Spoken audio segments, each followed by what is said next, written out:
that are the law, the supreme law of the United States and the supreme law of the state of Maryland. Go ahead, you can be seated. David and Maria, if you could come over now. If you're running for office, for any office at all, would you stand right now? If you're running for office, because we've got a blue flyer, we want to put it in your hands. This blue flyer is very important because when you win, and I'm assuming a bunch of you are going to win here, we're going to have a big upset, I believe, in November. But when you win, the first thing you do before you actually take office is you swear what? Come and tell me what you swear? You swear an oath. And you know what an oath is? It's a solemn vow that you make to Almighty God that you're going to do certain things and you're not going to do other things. And God will hold every oath taker accountable on Judgment Day. As a pastor, I take that very seriously. I don't want anybody to wind up on Judgment Day and say to God, well, you know, I was really busy with the campaign I was running, and so when I won, and I stood and I swore an oath to uphold the United States Constitution and the Maryland State Constitution, I really didn't know what I was promising. And therefore, when I violated my oath of office, well, I can be excused because I really didn't know what I was promising.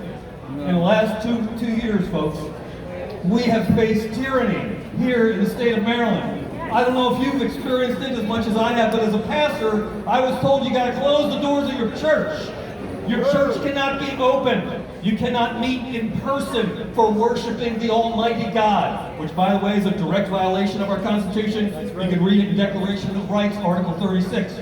Other things that took place, if you've got the blue sheet, you can read it right there. Article 44 of our Declaration of Rights says this, that the provisions of the Constitution of the United States and of this state apply as well in time of war as in time of peace, and any departure therefrom or violation thereof under the plea of necessity or any other plea is subversive of the government and tends to anarchy and despotism.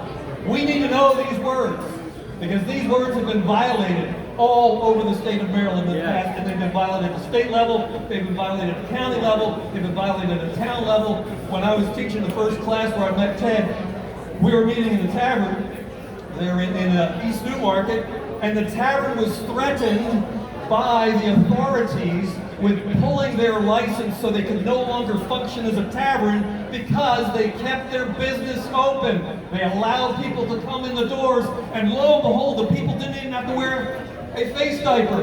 That's right, that's what it is. When your creator designed you to expel, that's what those face diapers are. I had a great time there at Johnny's Tavern because that tavern owner knew he needed to understand this Constitution of the state of Maryland that every elected official swears an oath before Almighty God to uphold. He needed this to protect his business, to protect his livelihood. And so I want to invite every single one of you who hasn't yet taken our Maryland Constitution course. If you're running for office and you're going to swear an oath before Almighty God, you need to know the 117 pages of this document. It's a big document.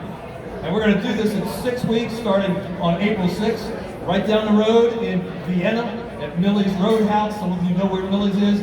I invite you to come. On your tables, you'll find invitations with how you can register. And starting April 6th for 6 Wednesday nights, 6:30 to 8:30, we invite you to come study the Constitution. It's the supreme law of the state of Maryland, and we, the people, need to enforce it. Enforce it against all violators. Thank you so much for being here tonight.